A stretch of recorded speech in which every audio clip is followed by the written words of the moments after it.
تو حضور صلی اللہ علیہ وسلم کا ہم نے جو ہے وہ وصال کا ٹائم پڑھا پچھلی دفعہ، اور ابھی بھی ہم 11ویں ہجری میں ہیں، اور 12 ربیع الاول کا دن ہے، حضور صلی اللہ علیہ وسلم پیر کا دن ہے، اور رسول اللہ صلی اللہ علیہ وسلم نزاع کی حالت میں ہیں۔ یہ میں آپ کو سمری پچھلے والے کی بتا رہی ہوں تاکہ آپ لوگوں کو ریمائنڈر مل جائے۔ تو رسول اللہ صلی اللہ علیہ وسلم ایک پانی کا پیالہ نزاع کے ٹائم پر، نزاع کی حالت میں ایک پانی کا پیالہ رسول اللہ صلی اللہ علیہ وسلم کے پاس تھا، جس میں رسول اللہ صلی اللہ علیہ وسلم اپنا دست مبارک ڈالتے تھے اور چہرہ مبارک پر پھیرتے تھے، اور زبان مبارک پر یہ دعا تھی: اللہم اعنی علی سکرات الموت۔ اس کا ترجمہ ہے: اے اللہ، موت کی سختیوں میں میری مدد فرما۔ پھر رسول اللہ صلی اللہ علیہ وسلم نے وفات سے کچھ پہلے مسواک فرمائی، اور اللہم رفیق الاعلیٰ یہ الفاظ کہے۔ اس کا مطلب یہ ہے کہ رفیق، ساتھی اور بلند مرتبے والا اللہ عز و جل ہے، یعنی اللہ کی تعریف کی حضور صلی اللہ علیہ وسلم نے، اور کہا کہ میں رفیق اعلیٰ کو پسند کرتا ہوں۔ رفیق کا مطلب ہے ساتھی، دوست، اعلیٰ بلند مرتبے والا۔ وہ کہا کہ میں رفیق اعلیٰ کو پسند کرتا ہوں، یہ کہتے ہوئے، یہ فرماتے ہوئے دنیا کی نظروں سے اوجھل ہو گئے۔ انا للہ و انا الیہ راجعون۔ ٹھیک ہے، یہ یہاں تک ہم نے پچھلی کلاس میں پڑھا تھا۔ اس کے بعد کیا ہوا؟ وفات کے بعد رسول اللہ صلی اللہ علیہ وسلم وفات کے وقت جو ہے وہ حضور صلی اللہ علیہ وسلم کے جو بستر تھا، چارپائی تھی، جو بھی سونے کی جگہ تھی جہاں حضور صلی اللہ علیہ وسلم تھے، وہاں پر حضرت عائشہ رضی اللہ تعالی عنہا بیٹھی ہوئی تھی، اور کہا یہ جاتا ہے کہ چادر حضور صلی اللہ علیہ وسلم کے اوپر ایک چادر ڈال دی گئی، یعنی حضور صلی اللہ علیہ وسلم کا جب وصال ہو گیا، اس دنیا سے پردہ فرما لیا، تو حضور صلی اللہ علیہ وسلم کے بدن مبارک پر ایک چادر ڈال دی گئی، اور اس چادر کے بارے میں یہ مشہور ہے کہ یہ چادر فرشتوں نے ڈالی تھی۔ ٹھیک ہے، واللہ عالم۔ اور اب صحابہ کرام رضی اللہ تعالیٰ عنہ پر کیا اثر ہوا جب انہیں یہ خبر ملی؟ صحابہ کرام رضی اللہ تعالیٰ عنہ بے حد ایک بدحواسی کی سچویشن نہیں ہو جاتی، جیسے انسان بدحواس سا ہو جاتا ہے، یقین نہیں آتا کوئی خبر سن کے، اس حالت میں سن گن ہو گئے، کیونکہ سب کو یہی معلوم تھا کہ حضور صلی اللہ علیہ وسلم بیمار ہیں۔ تو رسول اللہ صلی اللہ علیہ وسلم کی جب وفات کی وصال کی خبر ملی تو سب ایک دم گونگے سے ہو گئے، خاموش ہو گئے، اور ایک دم بدحواسی سی سچویشن ہو گئی، اور حضرت علی رضی اللہ تعالیٰ عنہ ایسے ایک دم خاموش ہو گئے جیسے سکتہ ہو گیا انہیں۔ یہ مطلب صحابہ کرام کے بارے میں لکھا ہوا ہے کہ صحابہ کرام رضی اللہ تعالیٰ عنہ پر یہ اثر ہوا کہ ایک دم خاموش ہو گئے، بدحواس سے ہو گئے، گونگے ہو گئے، بالکل ایسے جیسے سکتہ طاری ہو گیا ہو، یعنی سمجھ میں نہیں آ رہا۔ سب سے زیادہ جو ہمت جنہوں نے پکڑی ہوئی تھی وہ حضرت عباس رضی اللہ تعالیٰ عنہ تھے، جو رسول اللہ صلی اللہ علیہ وسلم کے چچا تھے، اور حضرت ابو بکر صدیق رضی اللہ تعالیٰ عنہ۔ ان دو کے بارے میں خصوصی مینشن کیا ہوا ہے کہ انہوں نے کافی مطلب ہمت سے تھے، یعنی ایک ہوتا ہے نا ایکسیپٹنس۔ اور آپ کو یہ بھی پتا ہے کہ باہر جو حضور صلی اللہ علیہ وسلم جب حجرے سے باہر نکلے تھے اسی بیماری کی حالت میں، اور جو نماز، جو پچھلی دفعہ میں نے آپ کو بتایا آخری جو نماز پڑھائی اور صحابہ کے سامنے آئے، تو وہ بھی، اس میں بھی حضرت عباس رضی اللہ تعالیٰ عنہ اور حضرت علی رضی اللہ تعالیٰ عنہ تھے، اور حضرت ابوبکر صدیق رضی اللہ تعالیٰ عنہ نماز پڑھا رہے تھے۔ اچھا، اور یہ تو آپ سب لوگوں کو پتہ ہے کہ رسول اللہ صلی اللہ علیہ وسلم کی ایج اس وقت 63 ایئرز اولڈ تھی، 63 سال کے تھے۔ اچھا، اب جو چادر ان کے جو حضور صلی اللہ علیہ وسلم جو تھے، وہ انہیں جب ان کا جب وصال ہوا تو انہوں نے ایک تہبند باندھا ہوا تھا اور ایک چادر اوڑی ہوئی تھی۔ یہ دونوں بہت موٹے کپڑے کے بنے ہوئے تھے،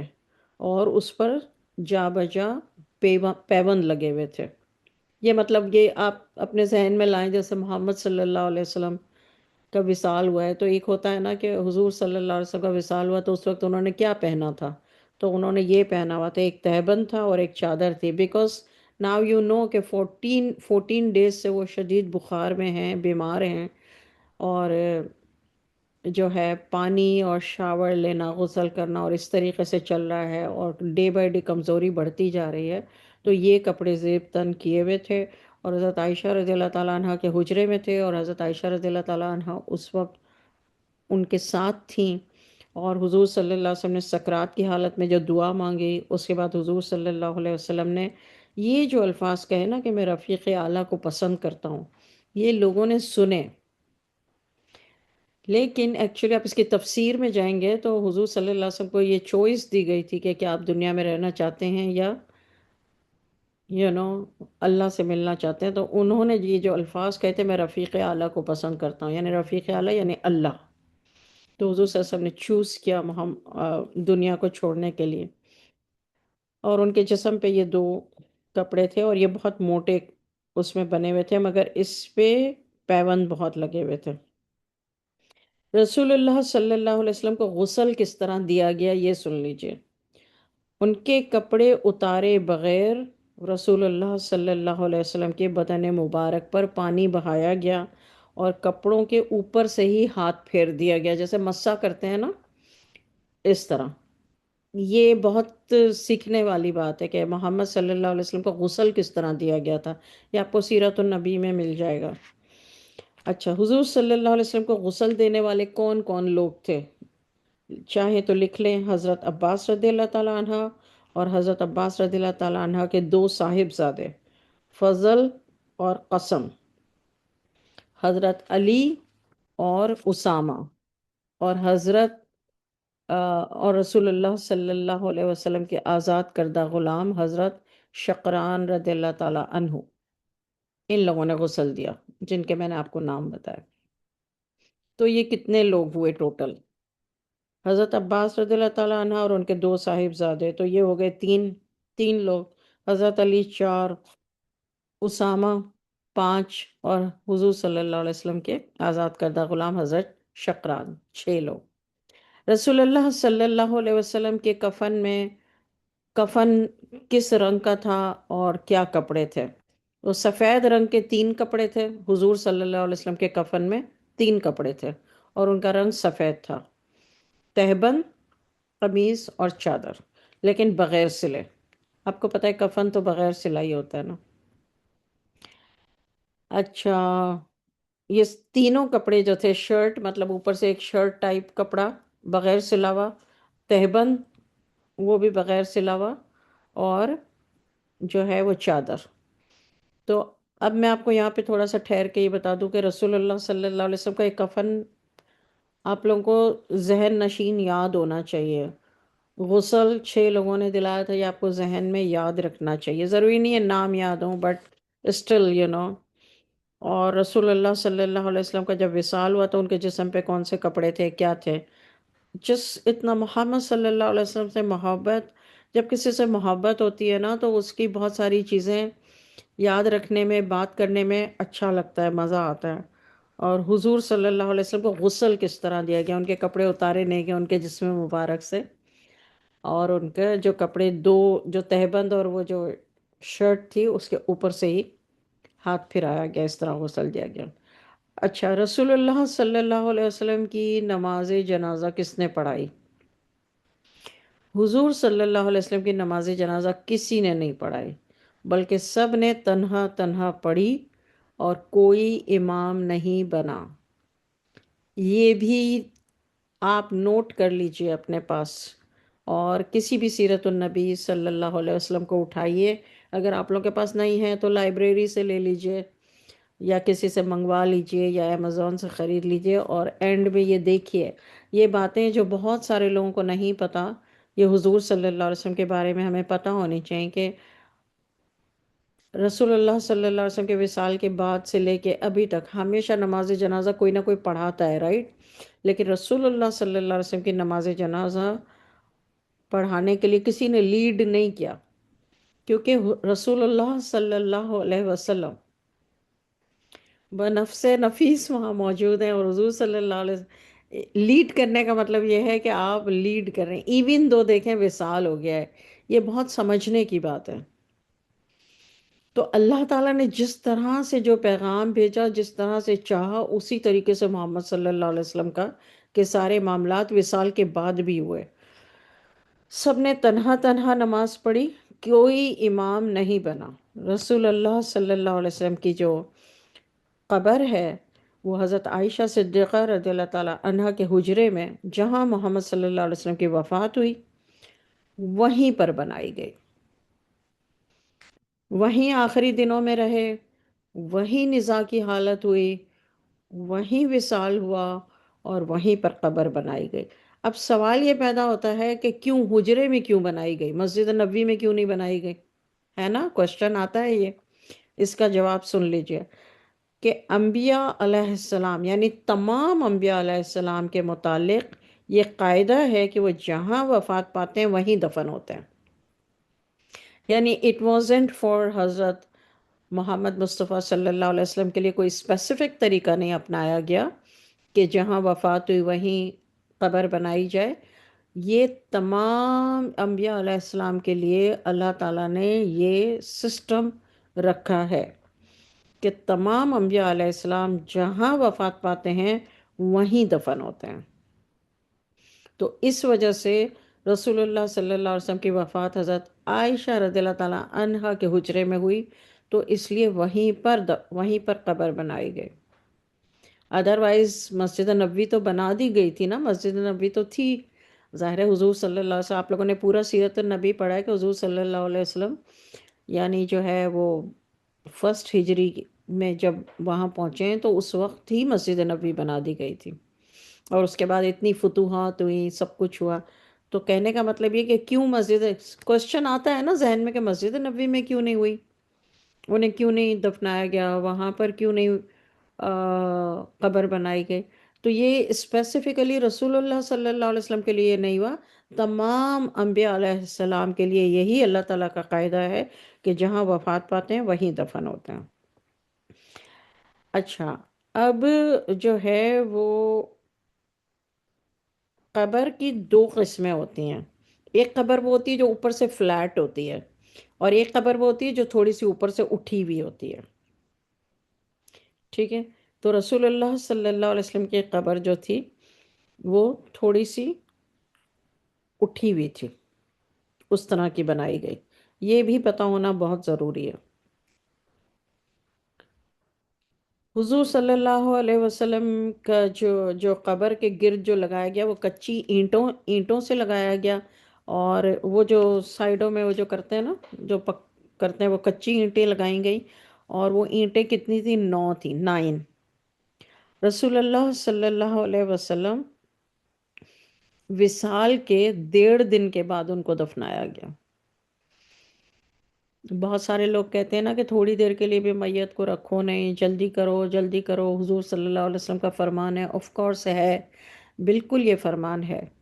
لیکن کوشش یہی کرنی چاہیے کہ میت کو جلدی سے جلدی دفنایا جائے۔ لیکن حضور صلی اللہ علیہ وسلم کے بارے میں بھی آپ لوگوں کو پتہ ہونا چاہیے کہ وہ وفات کے 1.5 دن بعد، یعنی منگل اور بدھ کی درمیانی شب کو ان کو دفنایا گیا، باقاعدہ قبر تیار کی گئی، باقاعدہ دفنایا گیا، باقاعدہ جگہ چوز ہوئی، ٹھیک ہے؟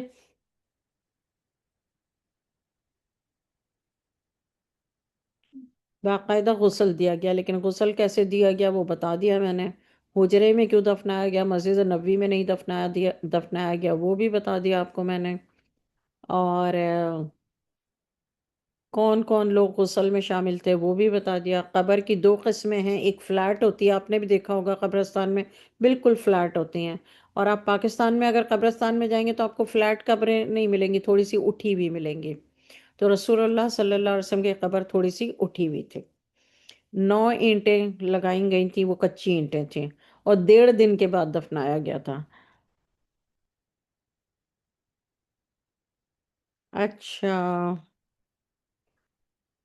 رسول اللہ صلی اللہ علیہ وسلم کے ساتھ اس حجرے میں اور کون کون لوگ دفن ہیں؟ اب دیکھیے وہ حجرہ تو حضرت عائشہ رضی اللہ تعالیٰ عنہ کا تھا، رسول اللہ صلی اللہ علیہ وسلم کو وہاں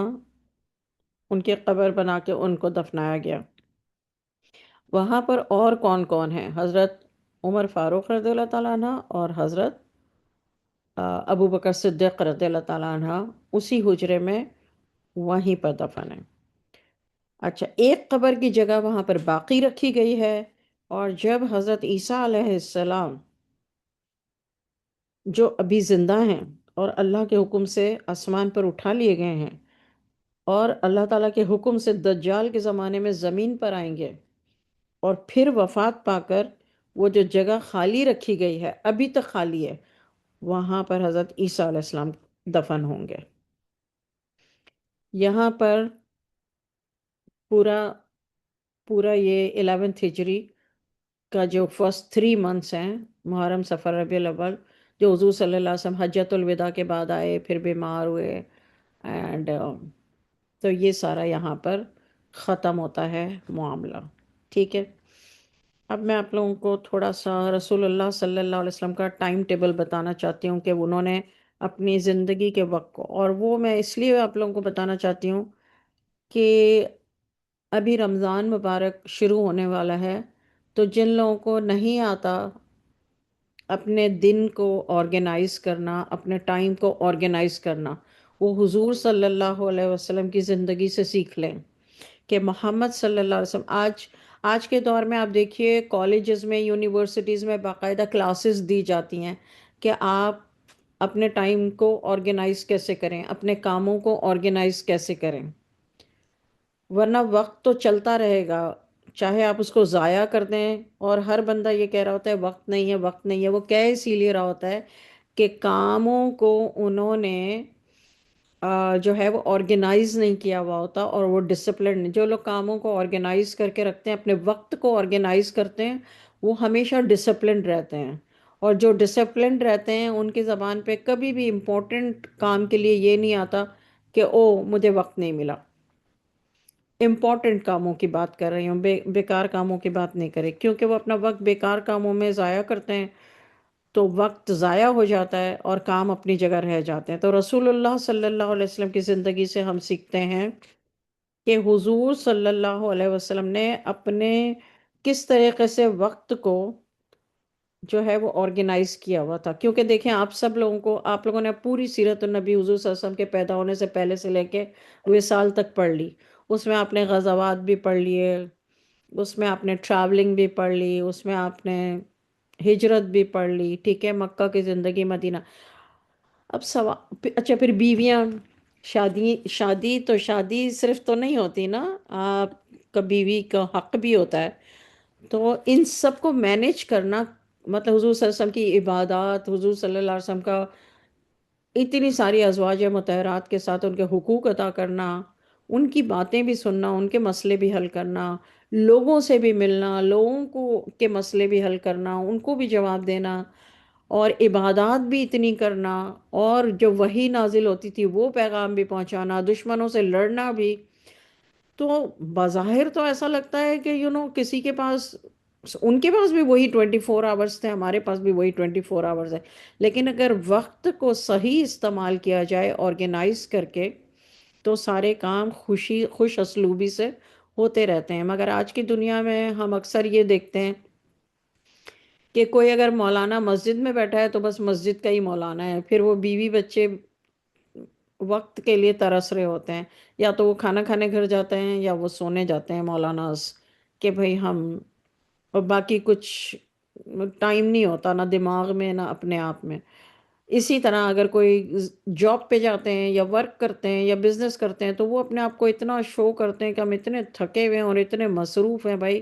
کیا ہمارے پاس وقت نہیں ہے، نہ ہمارے دماغ میں ہے، نہ ہمارے کوئی ایموشنل ہم آپ کے ساتھی ہیں، اور نہ ہم دوسری کسی چیز میں لگا سکے۔ سب غلط ہے، اس لیے کہ ٹائم آرگنائز نہیں کیا، ورنہ ٹائم سب کے پاس سیم ہے۔ اب دیکھتے ہیں رسول اللہ صلی اللہ علیہ وسلم جو ہیں، انہوں نے کس طریقے سے اپنے ٹائم کو جو ہے ڈیوائیڈ کیا ہوا تھا۔ ٹھیک ہے، حضور صلی اللہ علیہ وسلم نے کیا کیا تھا کہ ایوری ڈے انہوں نے اس طرح ٹائم کو تقسیم کیا تھا کہ ایک مجلس ان کے مکان کے اندر ہوتی تھی اور ایک مکان کے باہر۔ مکان کے اندر کے وقت کو 3 حصوں پر تقسیم کرتے تھے: ایک عبادت کے لیے، ایک گھر والوں کے کام کاج، بات چیت اور ہنسنے بولنے کے لیے، اور ایک آرام کرنے کے لیے۔ Did you see that؟ اگر کوئی عورت یا کوئی مرد، ہم جتنے لوگ سن رہے ہیں، ہم اگر یہ سمجھتے ہیں کہ میں نے مکان میں جانے کا ایک ٹائم سیٹ کیا ہوا ہے، تو پھر مکان کے اندر کے ٹائم بھی سیٹ کریں کہ مکان کے اندر جو ہے وہ عبادت کے لیے ایک وقت مقرر کریں، ایک وقت گھر والوں کے ساتھ ہنسنے بولنے بات چیت کرنے کام کاج کرنے کے لیے کریں، اور ایک وقت آرام کے لیے۔ یعنی مکان کے اندر حضور صلی اللہ علیہ وسلم نے جو ٹائم فکس کیا تھا اس کو پھر آگے 3 حصوں میں تقسیم کیا تھا۔ حضور صلی اللہ علیہ وسلم آرام کے وقت میں سے ایک حصہ امت کے کاموں کے لیے وقف کر دیتے تھے۔ جو حضور صلی اللہ علیہ وسلم نے اپنے آرام کے لیے جو ٹائم نکال رکھا ہوا تھا، اس کو وہ رسول اللہ صلی اللہ علیہ وسلم اپنے امت کے کاموں میں اس کو بھی لگا دیتے تھے۔ اب دیکھیے، جو آپ کا آرام کا ٹائم ہے، آپ کی مرضی، آپ اس میں آرام کریں یا خدمت خلق کریں یا کچھ اور کریں، ٹھیک ہے نا؟ لیکن آپ اپنے بیوی بچوں کے ٹائم میں سے اس ٹائم کو کٹ ڈاؤن نہ کریں، عبادت کے ٹائم میں سے اس ٹائم کو کٹ ڈاؤن نہ کریں، ورنہ کیا ہوگا؟ یہاں آپ حقوق ادا نہیں کر رہے، بیوی بچوں کے حقوق ادا نہیں کر رہے، یا پھر آپ عبادت کے حقوق ادا نہیں کر رہے، کیونکہ آپ کے دماغ میں مسلسل کام چل رہا ہے۔ جس کا جو ٹائم ہے اس کو وہ پورا ٹائم دیں، فری برین کے ساتھ۔ یہ اسی وقت ہو سکے گا جب آپ کے پاس ٹائم ٹیبل بنا ہوا ہوگا۔ جب آپ کے پاس ٹائم ٹیبل نہیں بنا ہوا ہوگا تو ایسا نہیں ہو سکے گا۔ تو رسول اللہ صلی اللہ علیہ وسلم کی زندگی سے ہم سیکھتے ہیں کہ حضور صلی اللہ علیہ وسلم نے مجلس کیے، دو حصے کیے ہوئے تھے، ایک مکان کے اندر، ایک مکان کے باہر۔ مکان کے اندر کو 3 حصوں میں تقسیم کیا ہوا تھا: ایک عبادت کے لیے، ایک گھر والوں کے کام کاج، بات چیت اور ہنسنے بولنے کے لیے، اور ایک آرام کے لیے۔ آرام کے وقت میں سے ایک حصہ امت کے کاموں کے لیے وقف کر دیتے تھے، جس کی صورت یہ تھی کہ رسول اللہ صلی اللہ علیہ وسلم کوئی خاص بندہ ہے تو اس کو اجازت دیتے تھے اپنے آپ سے ملنے کا، اور اسی خاص کے ذریعے سے عوام تک فیض اور تعلیمات پہنچاتے تھے۔ یہ خاص وہ لوگ ہوتے تھے جن سے دینی یا دنیاوی ضرورتوں میں سے کسی چیز کو چھپایا نہیں جاتا تھا۔ اب دیکھیں، ہر انسان کی زندگی میں کچھ لوگ خاص ہوتے ہیں، رائٹ؟ تو اگر وہ خاص انسان آپ سے کوئی سوال کرنے آتا ہے، آپ سے ملنے آتا ہے، تو آپ اس کے ذریعے اس سے حضور صلی اللہ علیہ وسلم اپنے آرام کے ٹائم میں سے اس کو ٹائم دے دیتے تھے۔ اور اگر کبھی ایسا ہو، ناٹ ایوری ڈے، اگر کبھی ایسا ہو تو اپنے آرام کے ٹائم میں سے دیتے تھے، اپنے بیوی بچوں کے، اپنے بیوی اور اپنی فیملی کے ٹائم میں سے نہیں دیتے تھے، اپنی عبادت کے ٹائم میں سے نہیں دیتے تھے، اپنے جو آرام کے لیے ٹائم رکھا تھا اس میں سے دیتے تھے۔ اور پھر اس کے ذریعے سے وہ باہر جا کر کے لوگوں میں فیض اور رسول اللہ صلی اللہ علیہ وسلم کی تعلیمات کو آگے بڑھا دیتے تھے۔ رسول اللہ صلی اللہ علیہ وسلم میں رسول اللہ صلی اللہ علیہ وسلم کی بارگاہ میں جو ہے وہ ان کی، رسول اللہ صلی اللہ علیہ وسلم کی پرائرٹی کیا تھی ان کے آگے؟ دیکھیں، ہر انسان کی اپنی ایک پرائرٹی ہوتی ہے نا۔ پرائرٹی اگر کسی کو میں دے رہی ہوں، امپورٹنس دے رہی ہوں، تو اس کی بھی میرے پاس ایک وجہ ہونی چاہیے کہ میں اس کو پرائرٹی کیوں دے رہی ہوں، وہ میرے لیے خاص کیوں ہے۔ وہ یہاں یہ بتا رہے ہیں کہ حضور صلی اللہ علیہ وسلم دینی فضیلت، مخلوق کی خدمت اور کسی کا غم دور کرنا، کسی کی مشکل حل کرنا، اس کو پرائرٹی دیتے تھے۔ یہ بات ان کے لیے خاص تھی کہ اگر اس مقصد سے کوئی میرے پاس خاص بندہ آ رہا ہے تو میں اس کو پہلے دوں گا ٹائم۔ حضور صلی اللہ علیہ وسلم کا جو وقت گھر والوں کے لیے مخصوص تھا، اس میں حضور صلی اللہ علیہ وسلم پہلے زمانے کے قصے سناتے تھے، اور اپنی ازواج مطہرات اور بچے اور ان کے ساتھ کھیلنا اور ہنسی مذاق کرنا پسند کرتے تھے، اور ہنسی مذاق کی باتیں بھی کرتے تھے حضور صلی اللہ علیہ وسلم، ان کی بھی سنتے تھے۔ بکری کا دودھ بھی کبھی کبھی خود ہی دو لیتے تھے، مطلب نکال لیتے تھے۔ گھر کے کام میں بھی اگر کوئی مصروف ہے تو اس کے ساتھ کام میں لگ جاتے تھے،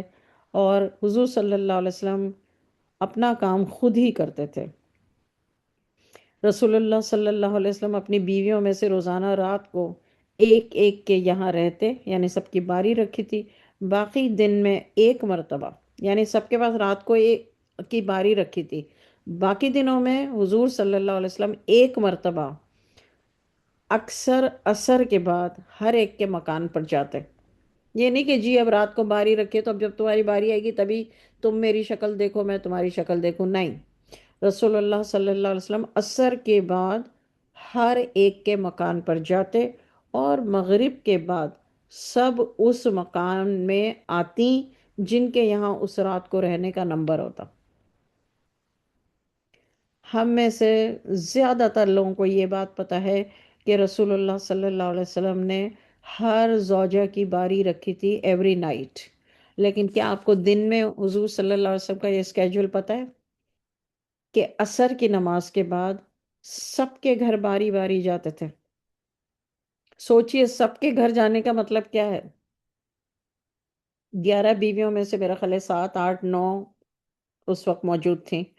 سب کے گھر پر جانا، اور مغرب کے بعد وہ سب کی سب اس کے مکان پر آئیں گی جہاں حضور صلی اللہ علیہ وسلم اس رات ٹھہرنے کے ہیں۔ یہ ہوتا ہے پیار، صرف باریاں لگانے سے دوریاں ہو جاتی ہیں۔ رسول اللہ صلی اللہ علیہ وسلم کی زندگی سے جو ہمیں سیکھنا چاہیے وہ یہ سیکھنا چاہیے کہ اپنے ٹائم کو، اپنی فیملی کو ٹوگیدر رکھنے کے لیے کیا رول بنائے ایک آدمی، ایک شخص جو گھر کا ہیڈ آف دا فیملی کہلاتا ہے، اگر وہ یہ رول بنائے، ماں نہ بنائے باپ بنائے، کیونکہ ماں کے ہاتھوں میں تو بچپن سے بچے ماں کے رول رول رول اور ماں کی باتیں سن سن کے جو ہے وہ بہت ہو چکا ہوتا ہے۔ یہ فادر کو رول بنانا چاہیے۔ کتنے ایسے فادر ہیں جنہوں نے یہ رول بنائے ہوئے ہیں؟ نہیں، وہ تو فادر تو صرف یہ سمجھتے ہیں کہ ہم نے کمایا اور ہم نے اپنا فرض پورا کر دیا، دیٹس آل۔ سب کو لڑنا ہے لڑیں، سب کو لڑ لڑ کے مرنا ہے مریں، جس کو لڑنا ہے لڑیں، جس کو ایک دوسرے سے ملنا ہے ملیں، جس کو ایک دوسرے کو نہیں دیکھنا نہ دیکھیں، نہیں۔ اور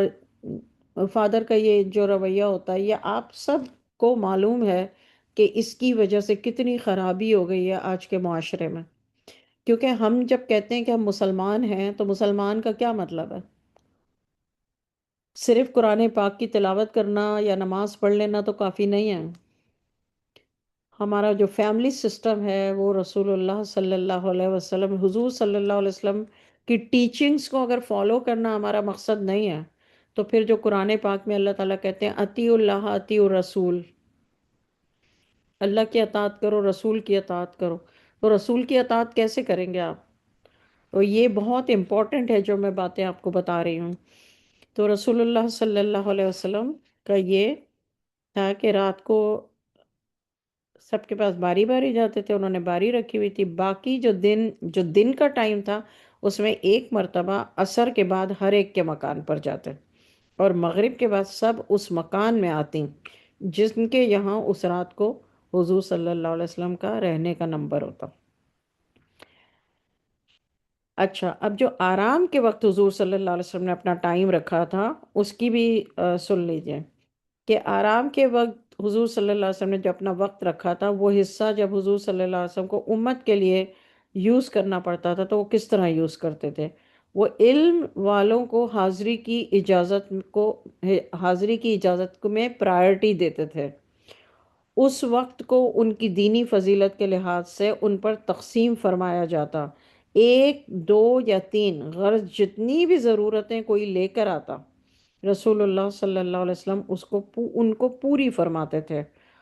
ان خاص لوگوں کو ایسے کاموں میں رسول اللہ صلی اللہ علیہ وسلم مشغول فرماتے جو خود ان کے اور تمام امت کی اصلاح کے لیے مفید ہوں۔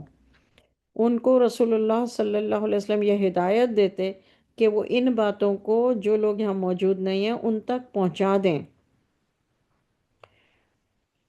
اور یہ بھی ہدایت دیتے کہ جو لوگ کسی وجہ سے، مثلاً دوری کی وجہ سے یا شرم کی وجہ سے یا روب کی وجہ سے یا کسی ایکسکیوز کی وجہ سے اپنی ضرورتوں کا اظہار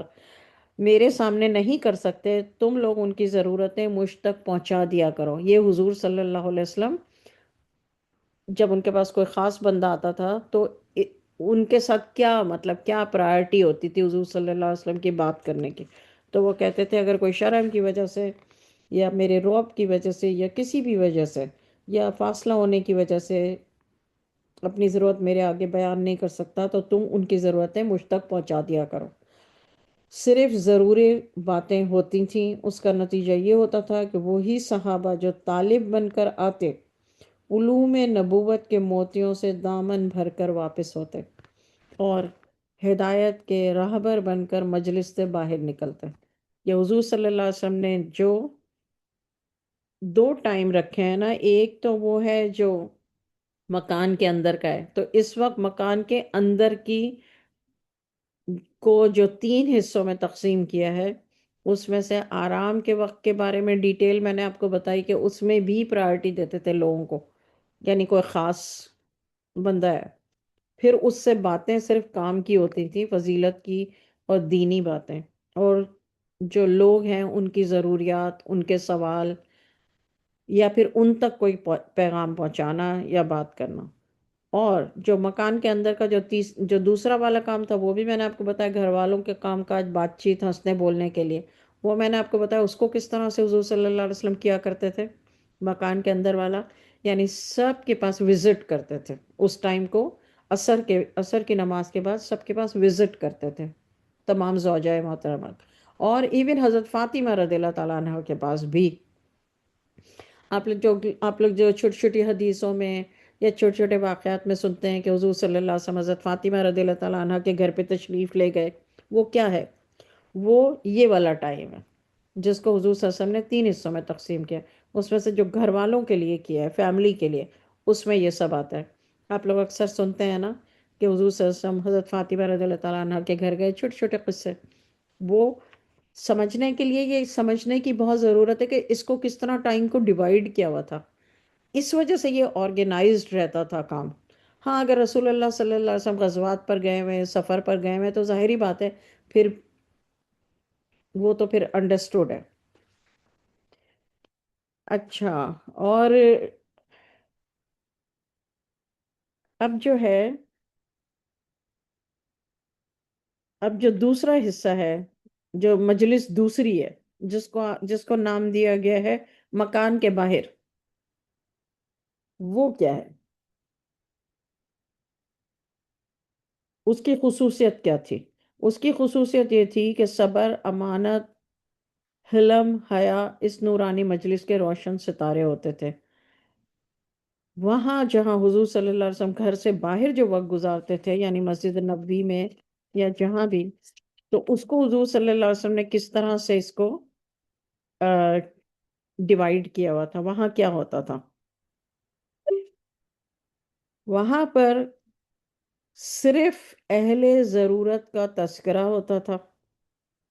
ضروری باتیں خوشی سے سنی جاتی تھیں۔ آپ کو پتہ ہے حضور صلی اللہ علیہ وسلم کے پاس جو بھی آتا تھا وہ کوئی نہ کوئی سوال کرتا تھا، یا حضور صلی اللہ علیہ وسلم کے پاس جو وحی آتی تھی وہ حضور صلی اللہ علیہ وسلم ان کے سامنے بیان کرتے تھے۔ پھر اس سے ریلیٹڈ اگر کسی کو سوال کرنا ہے یا اس کے علاوہ بھی کسی کو اپنی زندگی میں کوئی سوال کرنا ہے، یا باہر سے کوئی وفد آ گیا ہے اس نے سوال کرنا ہے، تو یہ سارا کچھ ہوتا تھا، اور ان کی باتیں خوشی سے سنی جاتی تھیں۔ یعنی حضور صلی اللہ علیہ وسلم بہت خوشی سے، صبر سے، اور بہت ہی حیا کے ساتھ اور بہت ہی حلم کے ساتھ، نورانی مجلس ہوتی تھی وہ۔ وہاں پر وہ والی باتیں ہوتی تھی جس میں ثواب کی توقع ہو، سنجیدگی ہو، مجلس کی مجلس مجلس پاک کی روشنی ہوتی، یعنی نور ہوتا تھا، اور سکون، اور ایک عجیب طرح کا وہاں سکون اور برکات ہوتی تھی جہاں حضور صلی اللہ علیہ وسلم جو مکان سے باہر جو صحابہ کرام کے درمیان جو ٹائم گزارتے تھے، کوئی شور نہیں ہوتا تھا، کوئی جھگڑا نہیں ہوتا تھا، کوئی بیہودہ بات نہیں ہوتی تھی، کوئی فضول مذاق نہیں ہوتا تھا، کسی کی آبرو ریزی نہیں ہوتی تھی، کسی کی توہین یعنی انسلٹ نہیں کی جاتی تھی۔ تہذیب کے لحاظ سے خود رسول اللہ صلی اللہ علیہ وسلم کا اپنا یہ حال تھا کہ پیر تک نہیں پھیلاتے تھے، یعنی اس قدر شائستہ اور اس قدر بیسٹ بیہیویئر کے ساتھ بیٹھتے تھے. وقت کی قدر کی جاتی تھی. آنے والے جو لوگ ہوتے تھے وہ دینی باتوں ہی کے طالب بن کر آتے تھے. یعنی دین سیکھنا، دین کے بارے میں پوچھنا، دین کی باتیں سننا. اگر سوال نہیں بھی کر رہے اور محمد صلی اللہ علیہ وسلم دین کی باتیں بتا رہے ہیں تو وہ سننے کے لیے آتے تھے، دین سیکھنا چاہتے تھے اور ہدایت اور خیر کے راستوں کے روشن چراغ بن کر جاتے تھے. یعنی وہاں سے خیر ہی خیر اور روشن چراغ بن کر نکلتے تھے. حضور صلی اللہ علیہ وسلم جو ہے کو آنے والوں کو دلداری، مطلب بہت ہی لولی طریقے سے ان سے پیش آتے تھے. اور جو بھی بندہ رسول اللہ صلی اللہ علیہ وسلم سے پہلی دفعہ مل لیتا تھا وہ حضور صلی اللہ علیہ وسلم کا دیوانہ ہو جاتا تھا. اتنی محبت سے ملتے تھے محمد صلی اللہ علیہ وسلم. یعنی یہ نہیں کہ بھائی ہاں میں بزی ہوں، ہاں میں بزی ہوں، ہاں میں بزی ہوں، ہاں بھائی میرے پاس ٹائم نہیں ہے، ہاں بھائی میرے. اور وہ جو لوگ بھی آتے تھے وہ بھی بہت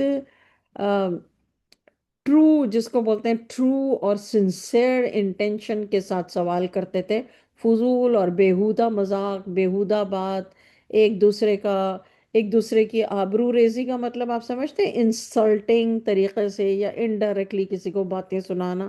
کوئی اس قسم کی چیز کسی کی مجال نہیں تھی کہ کوئی کرے، نہ لوگ کرتے تھے. یعنی اتنا محمد صلی اللہ علیہ وسلم سے ایک عقیدت، ایک رسپیکٹ. اور رسول اللہ صلی اللہ علیہ وسلم بھی ان کے ساتھ اتنا لولی انداز سے پیش آتے تھے کہ وہ ان کے دیوانے ہو کے وہاں سے جاتے تھے. معزز لوگ جب آتے تھے تو رسول اللہ صلی اللہ علیہ وسلم ان کی تعظیم کرتے تھے. یہاں پر یہ بات سمجھنا بہت ضروری ہے. آج کے دور میں ایک مس انٹرپریٹیشن ہے کہ اگر کوئی بڑا بوڑھا گھر میں آیا ہے تو سب ایسے ہی بنے رہتے ہیں جیسے دیکھا اور نہیں دیکھا. کوئی معزز جو عزت کے قابل ہو وہ آیا ہے تو ہاں جی، دنیا کے حساب سے جو عزت کے قابل ہو، دنیا کے سٹینڈرڈ کے حساب سے یا پھر ان کے سٹینڈرڈ، لوگوں کے سٹینڈرڈ کے حساب سے. یہ میں لوگوں کے سٹینڈرڈ کی بات نہیں کر رہی، میں دنیا کے سٹینڈرڈ کی بات نہیں کر رہی. اللہ کی نظر میں جو معزز ہو اس کو تعظیم دینا بہت ضروری ہے. اور یہ رسول اللہ صلی اللہ علیہ وسلم عزت والے لوگوں کی تعظیم کی جاتی تھی اس محفل میں. خود رسول اللہ صلی اللہ علیہ وسلم تعظیم کرتے تھے. اور اگر موقع بنتا تو رسول اللہ صلی اللہ علیہ وسلم کی رسالت سے اس معزز شخص کو اس کی قوم کا سردار بنایا جاتا، لوگوں کو اللہ کے عذاب سے ڈرایا جاتا. یعنی جو گھر سے باہر کی جو مجلس تھی وہاں کے معاملات بتا رہے ہیں، نقصان دہ باتوں سے بچنے کی تعلیم فرمائی جاتی. کوئی بات ایسی نہیں کی جاتی تھی جس سے کسی کو تکلیف پہنچے. آپ لوگ کو یہاں پر میں ٹھہر کر یہ بھی بتا دوں کہ بہت سارے صحابہ کرام رضی اللہ تعالیٰ عنہ حضور صلی اللہ علیہ وسلم کی اس مجلس میں، مسجد نبوی میں وہ والے موجود ہوتے تھے جو بگننگ کے زمانے میں حضور صلی اللہ علیہ وسلم پر ایمان لائے اور مسلمان ہوئے اور بہت تکالیف جھیلی، اپنا گھر، اپنے رشتہ دار،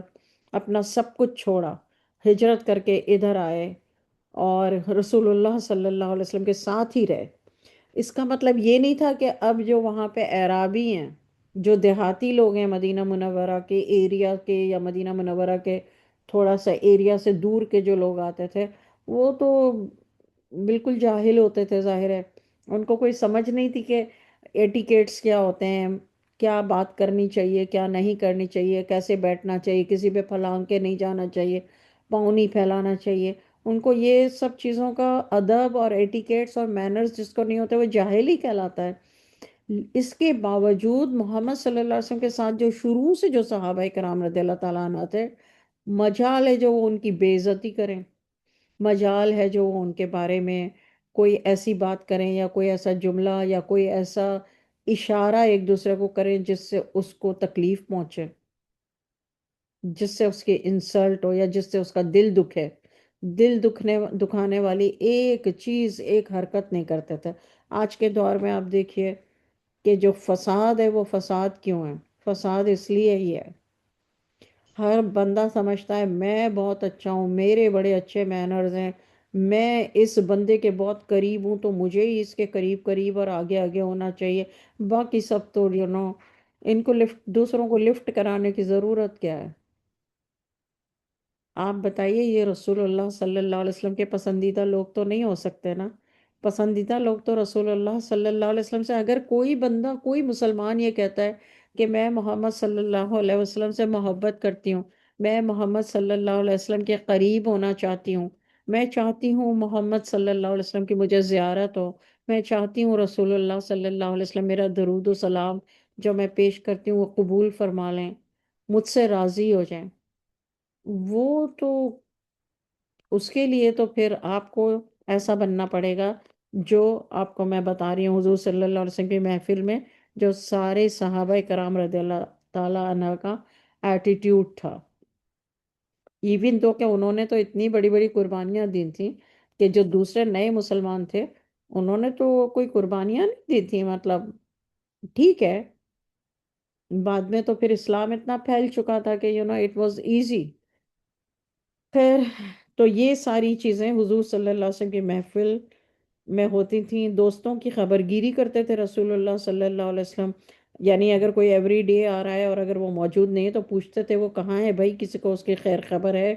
کیا معاملات ہو رہے ہیں۔ اچھی کوئی بات ہوتی تھی تو اس کی تعریف کرتے تھے رسول اللہ صلی اللہ علیہ وسلم۔ کوئی بات ایسی آپس کے معاملات میں اگر کسی کا آپس میں کوئی ڈس اگریمنٹ ہو جاتا تھا تو رسول اللہ صلی اللہ علیہ وسلم اصلاح کرتے تھے،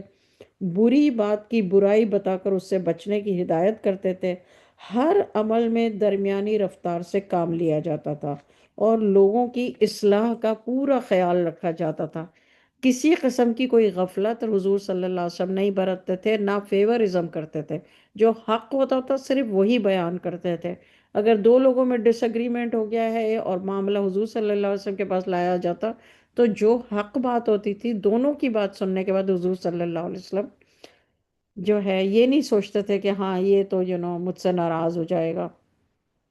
اور یہ تو میرے ساتھ شروع سے اس نے تو میری ہر تکلیف میں ساتھ دیا تو میں چلو اس کے ساتھ فیورزم کر لوں۔ دس از سو رانگ۔ اور یہی وجہ ہے کہ آج کے دور میں جو فتنے ہیں، جو لوگوں کے دل دکھے ہوئے ہیں ایک دوسرے سے، لوگ ایک دوسرے سے دور ہوئے ہوئے ہیں، لوگ ایک دوسرے سے پریشان ہیں، غصہ ہیں، نفرت ہے،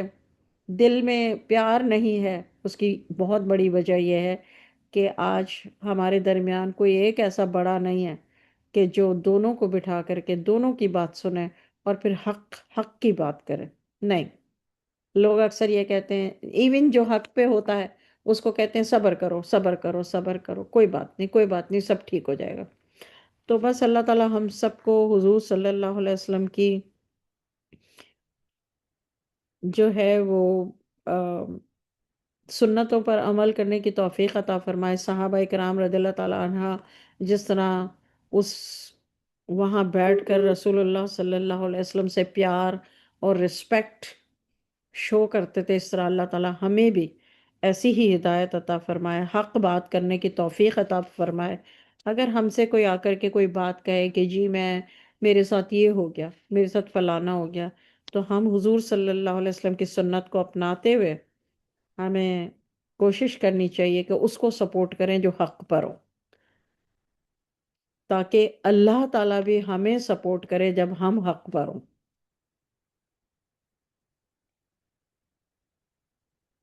سمجھ آئی؟ اگر آپ اس بندے کو سپورٹ کریں گے جو حق پر ہے اس کی بات سننے کے بعد، تو اللہ آپ کو سپورٹ کریں گے جب آپ حق پر ہوں گے۔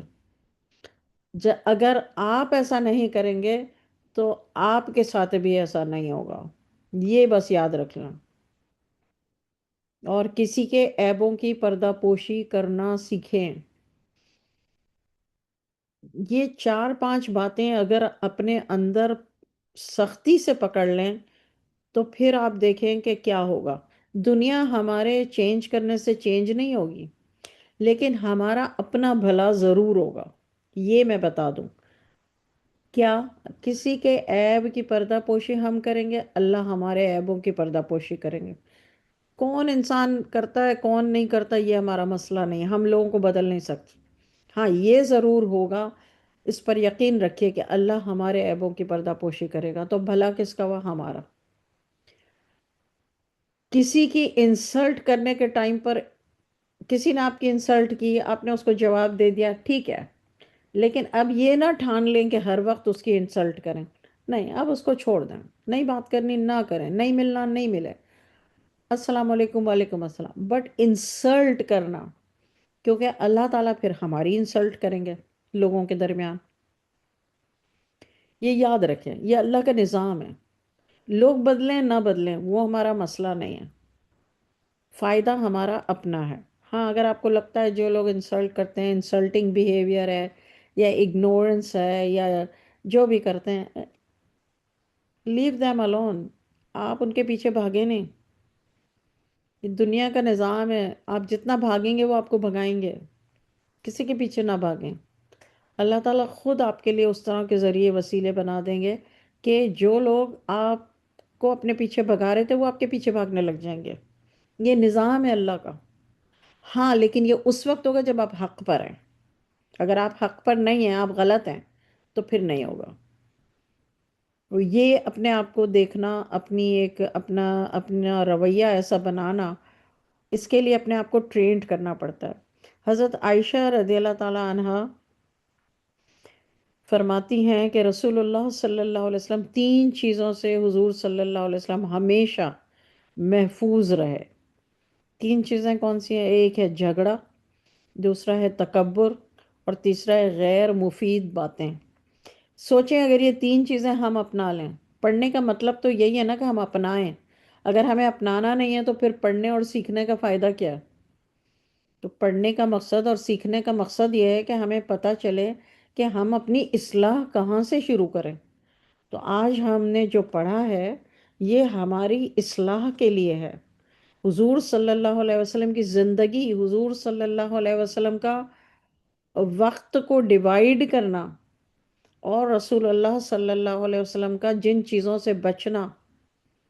یہ ہم اپنے اوپر لازم کر لیں، کہیں لکھ کے لگا لیں، اپنے کمرے میں ایک وائٹ بورڈ لیں، اس کے اوپر یہ تین چیزیں لکھ لیں، صرف یہ لکھ لیں: تکبر، جھگڑا، غیر مفید باتیں۔ یہ تین چیزیں حضور صلی اللہ علیہ وسلم اس سے محفوظ رہے، یہ حضرت عائشہ رضی اللہ تعالیٰ عنہ فرماتی ہیں۔ ہم ان تین چیزوں سے جب اپنے آپ کو محفوظ کر لیں گے تو کیا ہوگا؟ آپ دیکھیں غیر مفید باتوں سے ہی اگر ہم اپنے زبان کو بند کر دیں تو کتنا اچھا ہو، کتنا اچھا ہو جائے، کتنا اچھا ہو جائے گا، کتنا ہماری زندگی میں بدلاؤ آ جائے گا۔ اگر جھگڑا کرنا چھوڑ دیں کتنا بدلاؤ آئے گا، تکبر کرنا چھوڑ دیں۔ تکبر کا مطلب کیا ہے؟ تکبر کا مطلب ہے میں کسی سے بہتر ہوں، بس میں فلانے سے بہتر ہوں، دوسرا حقیر ہے، دوسرا چھوٹا ہے، میں بڑی ہوں۔ استغفر اللہ، استغفر اللہ، جب بھی ذہن میں خیال آئے فوراً کہیں استغفر اللہ، جیسے ہی خیال آئے کہیں استغفر اللہ، یا اللہ مجھے محفوظ کر دے، اللہ تعالیٰ بچا لیں گے اس خیال سے۔ یہ خیال شیطان ڈالتا ہے، کیونکہ شیطان نے خود نے تکبر کیا تھا، خود نے تکبر کیا اور تکبر کی وجہ سے جھگڑا کیا، اور وہ انسان کے ساتھ اس وقت سے لگا ہوا ہے جھگڑا کرانے میں، تکبر کرنے میں۔ ٹھیک ہے، تین چیزیں ہمیشہ، تین چیزوں سے ہمیشہ عام لوگوں کو رسول اللہ صلی اللہ علیہ وسلم نے محفوظ رکھا۔ کن باتوں سے محفوظ رکھا؟ مذمت، یعنی کسی بات پر مذمت کا مطلب ہے ریگریٹس، اپنے آپ کو سیلف بلیمنگ کرنا کانسٹنٹلی، کسی کو عیب شمار کرنا،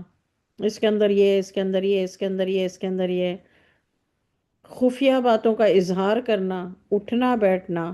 غرض تمام باتیں اللہ کے ذکر کے ساتھ ہوتی تھیں حضور صلی اللہ علیہ وسلم کی، یعنی اللہ کا ذکر حضور صلی اللہ علیہ وسلم کیا کرتے تھے، نہ کہ کسی کا عیب نکالتے تھے، نہ کہ کسی کے خفیہ باتوں کو کا اظہار کرتے تھے، اٹھتے بیٹھتے اللہ کا ذکر کرتے رہتے تھے حضور صلی اللہ علیہ وسلم۔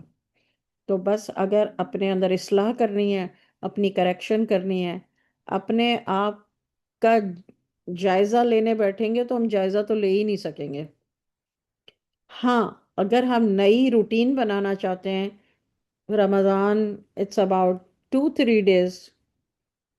2 دن، 1 دن، جتنا بھی ہے واللہ عالم، تو یہ بنا لیجئے اپنا اسکیجول، غیر مفید باتیں نہیں کرنی ہیں، غیر مفید باتیں نہیں کرنی ہیں، جھگڑا نہیں کرنا ہے، کسی کے عیبوں کے بارے میں بات نہیں کرنی ہے، کسی چھپی ہوئی باتوں کا اعلان یا ذکر نہیں کرنا ہے، اٹھتے بیٹھتے اللہ کا ذکر کرنا ہے اور تکبر نہیں کرنا ہے۔ اگر اتنا کر لیں، یہ تو باتیں اپنے اندر ایک وائٹ بورڈ پہ لکھ کے لگا دیں کمرے میں، اس کے ساتھ ساتھ جو ٹائم ڈیوائیڈ کیا ہے رسول اللہ صلی اللہ علیہ وسلم نے اپنا، اسی طرح آپ اپنا ٹائم ڈیوائیڈ کر لیں۔ جیسے گھر کے اندر کا جو آپ ٹائم ڈیوائیڈ کریں گے، آپ عبادت کا رکھیں گے ایک ٹائم، رائٹ؟ کچھ حصہ عبادت کا رکھیں گے، کچھ حصہ گھر کے کاموں کا رکھیں گے، کچھ حصہ فیملی کے ساتھ اٹھنے بیٹھنے کا رکھیں گے۔ باقی ہم لوگوں میں سے کوئی جاب پہ جاتا ہے تو وہ الگ بات ہے، لیکن جو لوگ جاب پہ نہیں جاتے تو ان کا تو باہر کا ٹائم کیا ہے، باہر کے کام ہے، گروسری لانی ہے یا جو بھی ہے، وہ اس کو ڈیوائیڈ کر لیں، تاکہ جب آپ عبادت کر رہے ہوں گے تو آپ کا پورا دل عبادت میں لگے گا کہ ہاں یار یہ تو میرا عبادت کا ٹائم ہے، جو میں نے ٹائم رکھا ہے باہر کے کاموں کا اس وقت میں باہر کے کام کروں گی، جو میں نے کوکنگ کا ٹائم رکھا ہے وہ میں کوکنگ اس وقت کروں گی، رائٹ ناؤ از جسٹ عبادت ٹائم۔ ہمارے ساتھ سب سے بڑا مسئلہ کیا ہوتا ہے؟ جیسے ہی عبادت کے لیے بیٹھتے ہیں سوچتے ہیں جلدی جلدی جلدی جلدی یہ کر لوں کیونکہ مجھے یہ بھی کرنا ہے، یہ بھی کرنا ہے، کیونکہ ہم نے ڈیوائیڈ نہیں کیا نا دن کو۔ اپنے آرام کا ٹائم بھی رکھیں، آرام کا ٹائم بھی ضروری ہے۔ تو اللہ تعالی ہمیں سمجھنے کی اور عمل کرنے کی توفیق عطا فرمائے۔ آج رسول اللہ صلی اللہ علیہ وسلم کے وصال کے بعد کے سارے معاملات آپ لوگوں نے، قبر، غسل، کفن، اور ان کو حضرت عائشہ رضی اللہ تعالیٰ عنہ کے حجرے میں کیوں دفنایا گیا، یہ سارا کچھ الحمدللہ سیکھ لیا۔ اور قبر کی 2 قسمیں ہوتی ہیں، تو اس میں سے حضور صلی اللہ علیہ وسلم کی قبر، کیونکہ ہم جب روضہ مبارک پہ جاتے ہیں مدینہ منورہ تو ہمیں نظر تو نہیں آ رہا نا، لیکن آپ کو یہ پتہ چل گیا کہ فلیٹ نہیں ہے، وہ تھوڑا سا اوپر جو اٹھی ہوئی ہوتی ہے، جیسے پاکستان میں آپ قبرستان میں کہیں سے گزریں تو آپ کو قبریں نظر آئیں گی، وہ فلیٹ نہیں ہیں، وہ تھوڑی سی اٹھی ہوئی ہوتی ہیں، اور کبھی کبھی فلیٹ بھی ہوتی ہیں۔ تو دونوں طریقے صحیح ہیں، غلط نہیں ہیں، صحیح ہیں۔ ہاں لیکن باکس میں جو میت کو ڈالا جاتا ہے وہ کرسچنز کرتے ہیں۔ اگر فرض کریں، اللہ نہ کرے، اللہ نہ کرے، اللہ نہ کرے، کسی کی ڈیڈ باڈی اس کنڈیشن میں ہو کہ اسے باکس میں ڈال کے دفنایا جائے، تب ناجائز نہیں ہے، وہ منع نہیں ہے۔ مجبوری کی حالت میں، جیسے اگر فرض کریں کسی کے پارٹس الگ ہو گئے ہیں یا کوئی برنڈ ہے، اور اگر باکس میں دفنایا، ایسی کنڈیشن ہے اللہ نہ کرے باڈی کی، تو پھر باکس میں ڈال کے دفنایا جا سکتا ہے، منع نہیں ہے۔ لیکن ہاں ایسی کنڈیشن ہو کہ جس کو اپروو کریں مفتیس کہ ہاں اس کنڈیشن میں ٹھیک ہے۔ بالکل اسی طرح جیسے رمضان کے روزے فرض ہیں، لیکن اگر آپ سفر میں ہیں، اگر آپ بیمار ہیں یا کوئی اور ایسا ایکسکیوز ہے تو آپ بعد میں رکھ سکتے ہیں۔ بالکل اسی طریقے سے جو ڈفرینٹ ریزنز ہوتے ہیں جس کی وجہ سے پھر وہ الاؤ کیا جاتا ہے، تو باکس میں اگر کسی کو دفنایا جائے تو آپ یہ نہیں سوچے گا وہ زیتون نے تو کہا تھا، نہیں نہیں، باکس میں صرف کرسچن لوگ کرتے ہیں۔ تو دیٹس وائی ایم ایکسپلیننگ کہ نارمل حالات میں نہیں ہے الاؤڈ کہ باکس میں ڈال کے لاش کو دفنایا جائے، میت کو دفنایا جائے، نو۔ لیکن ہاں اگر اس کی حالت ایسی ہے کہ پارٹس الگ ہیں یا فار سم ریزن کسی وجہ سے اس کو باکس میں ڈال کے دفنانے کی ضرورت ہے، دین اٹس اوکے، ٹھیک ہے۔ وما علینا الا البلاغ۔ اللہ تعالی ہم سب کو سمجھنے کی اور اس پر عمل کرنے کی توفیق عطا فرمائے۔ اپنے ٹائم کو ہمیں ڈیوائیڈ کریں اور ہم اس ٹائم کو کس طرح سے اسپینڈ کریں۔ فرینڈز میں اگر آپ جا رہے ہیں، جس کو ہم گھر کے باہر کا ٹائم کہیں گے، حضور صلی اللہ علیہ وسلم جو گھر کے باہر جو گزارتے تھے، تو ہم تو یہی کہیں گے نا، فرینڈز اینڈ فیملیز کے ساتھ باہر، گھر کے باہر کا ٹائم۔ اس کو کیسے ڈیوائڈ کریں، اس کو جو ہم نے ٹائم ڈیوائڈ کیا کہ فلانی جگہ مجھے دعوت پہ جانا ہے، یہ اب میں آپ کو سمجھانے کے لیے بتا رہی ہوں، آپ لوگوں کو ہیلپ کرنے کے لیے بتا رہی ہوں کہ اگر ہم